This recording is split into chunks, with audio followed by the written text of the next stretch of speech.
लोगों ने जबरदस्त रिटर्न देखा तो लोग समझ गए बॉस हम तो इतने साल से अंधेरे में थे, इन्वेस्ट करना चाहिए था, हम नहीं कर रहे थे। एक एवरेज स्कीम भी आपको 12 से 15 तक परसेंट तक रिटर्न दे रही है, तो लोगों को ट्रस्ट डेवलप हो गया, हाँ यहाँ तो रिटर्न मिल रहा है। भारत के लिए इतिहास में लिखा जाने वाला एक काल होगा, या कहे डिजिटल इंडिया का सबसे बड़ा अचीवमेंट है तो यूपीआई। अब क्या हुआ, 10 मिनट में डीमैट खुल जाता है, 11वीं मिनट पे आप इन्वेस्ट करना शुरू कर देते हो। हाँ, तो इतना सारा जबरदस्त बदलाव आ गया।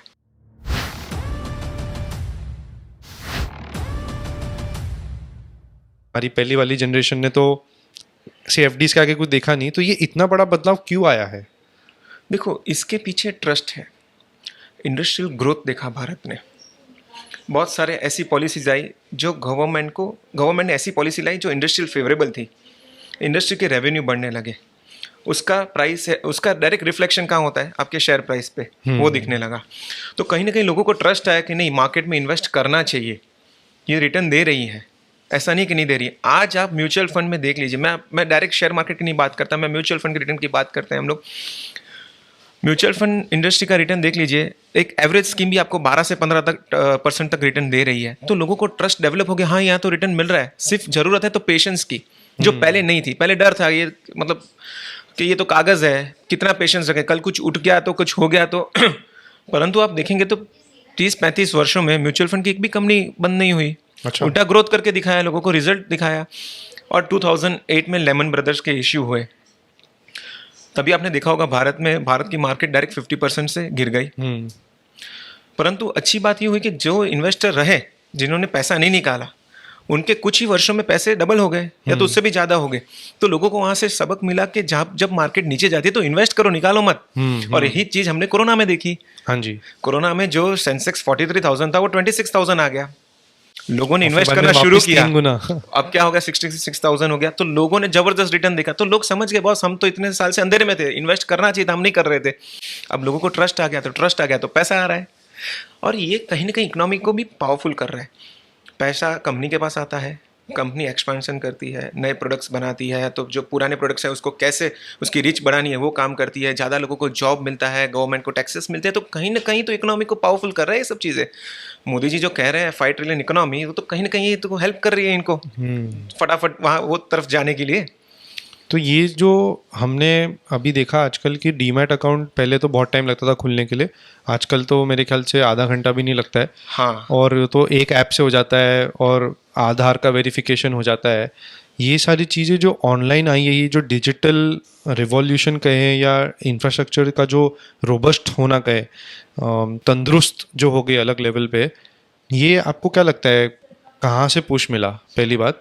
ओके। और दूसरी कि आपको अभी इसका ये और क्या इम्प्लीमेंटेशन लगता है, क्योंकि आधार एक चीज़ हुई और अभी हम शायद आगे ई पासपोर्ट्स देखेंगे या एक्सेट्रा जो भी है, तो आपका क्या कहना है? देखो मैं मुझे इस बिज़नेस में 12 से 15 साल हो गए, और मैंने देखा कि पहले डीमैट अकाउंट खुलवाना जब पड़ता था तो हमको लगते थे 30 दिन से कम 30 दिन से ज़्यादा 2 महीना, अच्छा, इतना इतना समय लगता था। आपको 50 सिग्नेचर करनी पड़ती थी, और क्लाइंट की 50 में से 5 सिग्नेचर गलत हुई तो वापस फॉर्म भरो। ओके। इतना सारा इश्यूज हुआ करता था, क्लाइंट थक जाता था, छोड़ो यार कौन इन्वेस्ट करेगा। अब क्या हुआ, 10 मिनट में डीमैट खुल जाता है, 11वीं मिनट पे आप इन्वेस्ट करना शुरू कर देते हो। हाँ। तो इतना सारा जबरदस्त बदलाव आ गया, तो लोगों ने, और इसमें क्या हुआ कि जो मिडल मैन थे मैं कहूँ, उनको समय मिल गया और नए क्लाइंट्स को अवेयरनेस लाने के लिए। पहले क्या होता था, एक फॉर्म भरने के लिए क्लाइंट के पास जाता था बंदा, यहाँ से जाने का 1 घंटा, फॉर्म भरने के 2 घंटे, वापस आने का 1 घंटा, एक क्लाइंट के पीछे 5-6 घंटे चले जाते थे। उसको समय ही नहीं मिलता था कि और क्लाइंट को मैं कैसे लाऊं, क्योंकि एक क्लाइंट ही 5-6 घंटा खा जाता है दिन का। अब क्या हुआ, क्लाइंट को फ़ोन करो, उसके आधार पेन वो लिंक हो जाते हैं, डीमैट 5-10 मिनट में खुल जाता है, और 11वें मिनट पे बोलता है सर ट्रांजेक्शन शुरू करूं। अच्छा। इतना इजी हो गया, तो ज़्यादा क्लाइंट्स जुड़ने लगे। तो कहीं ना कहीं डिजिटल इंडिया ने बहुत कुछ अच्छा किया हमारे जीवन में, आपके मेरे या तो सबके जीवन में अच्छा किया, इवन ऑपोजिशन के जीवन में भी अच्छा किया है, वो बोल नहीं रहे हैं। ज़रूर, क्योंकि अभी आपने जो कहा 11वें मिनट पे ट्रांजैक्शन शुरू हो जाते हैं, ये मेरे ख्याल से कहीं ना कहीं यूपीआई का बहुत बड़ा योगदान है। Of course. तो यूपीआई का जो अडॉप्शन हुआ, वो कहीं ना कहीं हमने शायद 2016 में जो आई थिंक आज 8 नवंबर है जो ये शूट हम कर रहे हैं, आज एक वो एनिवर्सरी हो गई एक तरीके की जी। देखिए, 8/11/2016 को हुआ था डीमोनेटाइजेशन, Perfect. से एक तरीके से ये डीमोनेटाइजेशन एनिवर्सरी मना रहे। उधर उसके बाद हमने एक देखा कि एक फोर्सफुल बोले या एक अडॉप्शन हो गई और बाद में लोग समझ गए कि हाँ ये सेफ भी है, तो उसके बारे में कुछ कह सकते हैं? यूपीआई की अचीवमेंट भारत की इतिहास में लिखी जाएगी। हर एक मिनट पे 2.5 लाख ट्रांजैक्शन होते हैं हर महीने में। लास्ट मंथ का आप डेटा चेक करना, लास्ट मंथ में 25 करोड़ से ज़्यादा ट्रांजैक्शन हुए एक महीने में यूपीआई से। जितना यूएस का पॉपुलेशन है ना, उतने ट्रांजैक्शन हम लोग एक महीने में कर देते हैं। ये भारत के लिए इतिहास में लिखा जाने वाला एक काल होगा, या कहे डिजिटल इंडिया का सबसे बड़ा अचीवमेंट है तो यूपीआई। आपका जब ऐप ओपन कर दो, एक पासवर्ड डालो, 2 क्लिक करो और 10 सेकंड में ट्रांजैक्शन कंप्लीट। इतना फास्ट ट्रांजैक्शन जिस कंट्री ने टेक्नोलॉजी इन्वेंट किया ना, वो भी नहीं कर पाया, वो भारत ने कर दिखाया।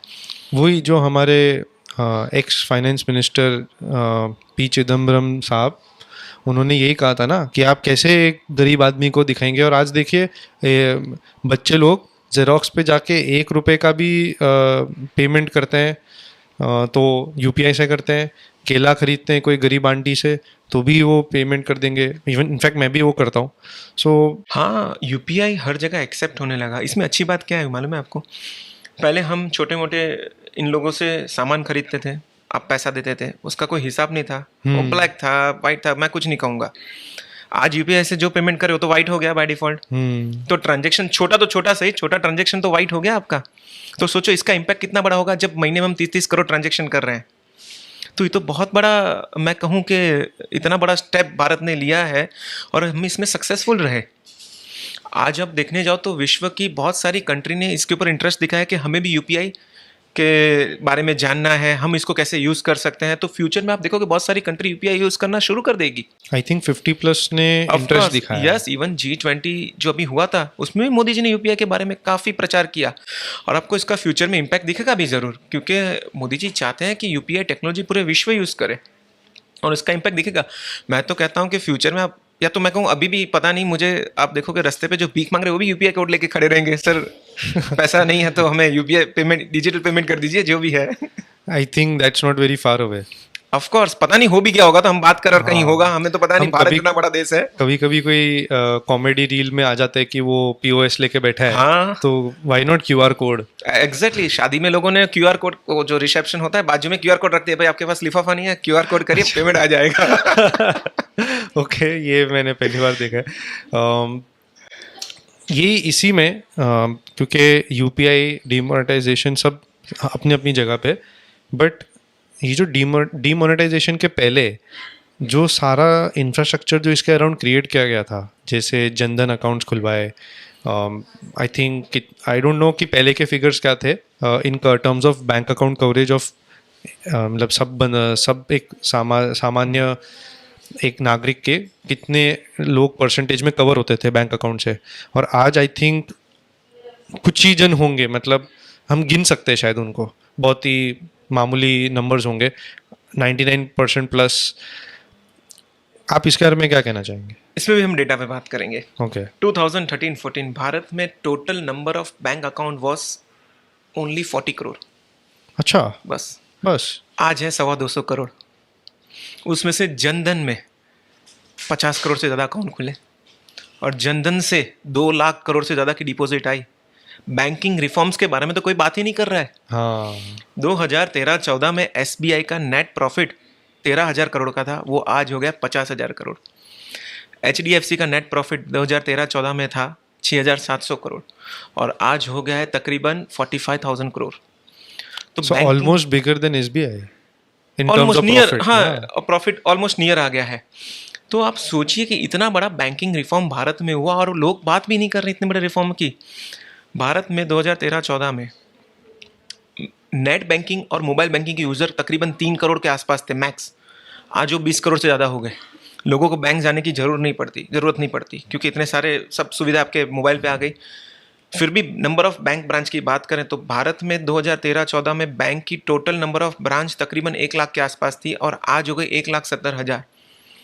भारत के आखिरी गांव में भी आप जाओगे ना, वहाँ पे भी आपको एटीएम है तो बैंक मिल जाती है। अच्छा। इतना ज़बरदस्त बदलाव हुआ बैंकिंग रिफॉर्म्स में, पर कोई बात ही नहीं कर पा रहा है। कोई बात ही नहीं कर रहा है कि भारत में बैंकिंग रिफॉर्म हुआ ना। कोई, मैं कहूँ गवर्नमेंट से एक्चुअली इनिशिएशन आना चाहिए कि बैंकिंग में हमने इतना सारा रिफॉर्म किया, कोई बात ही नहीं कर रहा है उसके बारे में। प्लस जो इतने फ्रॉड्स होने लग गए थे बीच में एनपीएस वाले, एग्जैक्टली। तो उसमें जो इंसॉल्वेंसी बैंक कोड जो लाए थे, आईबीसी बोलते हैं उसको, हाँ सो वो भी एक बहुत बड़ा ब्रेक थ्रू था जो आई थिंक लास्ट इलेक्शंस के पहले ही आया था वो। हाँ राइट।